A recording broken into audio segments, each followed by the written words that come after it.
Hello everyone, कैसे हो सब। आज की वीडियो में बात करने वाले हैं हेनरी क्रील उर्फ वेकना के उस मिस्टीरियस प्लॉट के बारे में जो हो सकता है कि सीजन 5 के फिनाले में पूरा गेम ही पलट दे। क्या ऐसा हो सकता है कि वेकना का दिल आखिर में बदल जाए और इसकी वजह बने उसकी पुरानी गर्लफ्रेंड। अब तुम लोग सोच रहे होगे, भाई ये कहां से गर्लफ्रेंड घुसा रहा है, व्यूज के लिए कुछ भी? तो बस 2 मिनट सब्र रखो, क्योंकि जो मैं बताने वाला हूं उसका कनेक्शन सीधा स्ट्रेंजर थिंग्स की कैनन स्टोरी से है। सबसे पहले बात करते हैं stranger things the first shadow play की। ये प्ले पहले लंदन में हुआ, फिर न्यूयॉर्क में परफॉर्म किया गया और इसे खुद डफर ब्रदर्स ने अप्रूव किया है।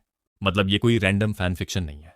इस प्ले में हमें हेनरी क्रील को पावर्स कैसे मिली, वो डिमेंशन एक्स तक कैसे पहुंचा, माइंड फ्लेयर ने उस पर कैसे कंट्रोल किया, डॉक्टर ब्रेनर ने उसे कहां से उठाया और बाकी बच्चों पर एक्सपेरिमेंट्स कैसे हुए, सब कुछ डिटेल में दिखाया गया है। अब आता है सबसे इंपॉर्टेंट पार्ट। इस प्ले में रिवील होता है कि हेनरी क्रील की स्कूल टाइम में एक गर्लफ्रेंड थी जिसका नाम था पैटी न्यूबी। अब ये नाम फेमिलियर क्यों लग रहा है? बॉब न्यूबी सीजन 2 में जॉयस का बॉयफ्रेंड, पैटी न्यूबी का स्टेप ब्रदर था। पैटी का बैकग्राउंड भी काफी डार्क था, लेकिन हेनरी के लिए वही एक इंसान थी जिसने उसे नॉर्मल इंसान की तरह ट्रीट किया। हेनरी स्कूल में क्वाइट था, वियर्ड था, सबसे उसे दूर रहते थे क्योंकि वह सबको अजीब सा बच्चा लगता था। लेकिन पैटी के आने के बाद उसकी जिंदगी में थोड़ी खुशियां आईं। दोनों के बीच धीरे धीरे प्यार बढ़ा, वो टिपिकल स्कूल टाइम वाला इनोसेंट लव। लेकिन प्रॉब्लम ये थी कि हेनरी के अंदर अंधेरा पहले से मौजूद था। हेनरी अपनी पावर से जानवरों को कंट्रोल करता, उन्हें मारता, जैसे सीजन 4 में उसने किड्स को मारा। ये सब पैटी को पता चल गया था और शॉकिंग बात यह है कि पैटी ने हेनरी को रिजेक्ट नहीं किया। उसने हेनरी की पावर्स को एक्सेप्ट किया, यहां तक कि हेनरी का वॉइड में जाना, स्पाइंग करना, सब पैटी जानती थी। सबसे बड़ा क्लू यही है, द फर्स्ट शैडो प्ले में पैटी की डेथ नहीं दिखाई गई। मतलब वो जिंदा हो सकती है, या डफर ब्रदर्स ने जानबूझकर उसका फ्यूचर ओपन छोड़ा है।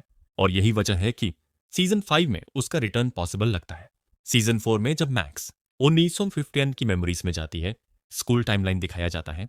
अगर उस टाइमलाइन में जॉयस, हापर, हेनरी सब एग्जिस्ट करते हैं तो पैटी न्यूबी का एग्जिस्ट करना भी लॉजिकल है। अब इमेजिन करो, फाइनल बैटल में 11 फेल हो जाती है, कली फेल हो जाती है, विल भी वेकना को रोक नहीं पाता, वेकना अनस्टॉपेबल हो चुका है। तब जॉयस या कैरन को याद आता है कि हेनरी की स्कूल टाइम गर्लफ्रेंड भी थी। 11 किसी तरह पैटी की फोटो ढूंढती है, जैसे उसने अपनी मां को ढूंढा था, और पैटी को लोकेट कर लेती है।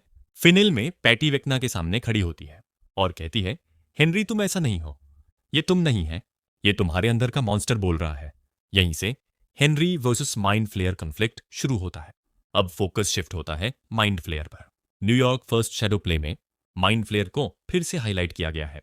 चांसेस ज्यादा हैं कि माइंड फ्लेयर ही फाइनल बॉस हो, वेकना सिर्फ उसका पॉन रहा हो। जैसे बिली ने माइंड फ्लेयर का कंट्रोल तोड़ा था, वैसे ही हेनरी भी कंट्रोल तोड़ सकता है। अगर हेनरी कंट्रोल तोड़ देता है तो माइंड फ्लेयर एग्रेसिव हो जाएगा और हो सकता है वेकना खुद को सेक्रीफाइस कर दे हॉकिंस को बचाने के लिए, पैटी को बचाने के लिए। एग्जैक्टली बिली की तरह। ये पूरी थियोरी 100% कंफर्म्ड नहीं है, लेकिन कैनन मटेरियल से जुड़ी हुई है। अगर ऐसा कुछ मिला तो फिनाले लेजेंडरी हो जाएगा, और अगर नहीं मिला तो भी कोई इश्यू नहीं, क्योंकि थ्योरीज कभी सही होती हैं, कभी नहीं। अगर यहां तक वीडियो देख ली, लाइक जरूर कर देना, न्यू हो तो सब्सक्राइब भी। कमेंट में बताना, क्या पैटी न्यूबी वापस आ सकती है? क्या वेकना रिडेम्पशन डिजर्व करता है?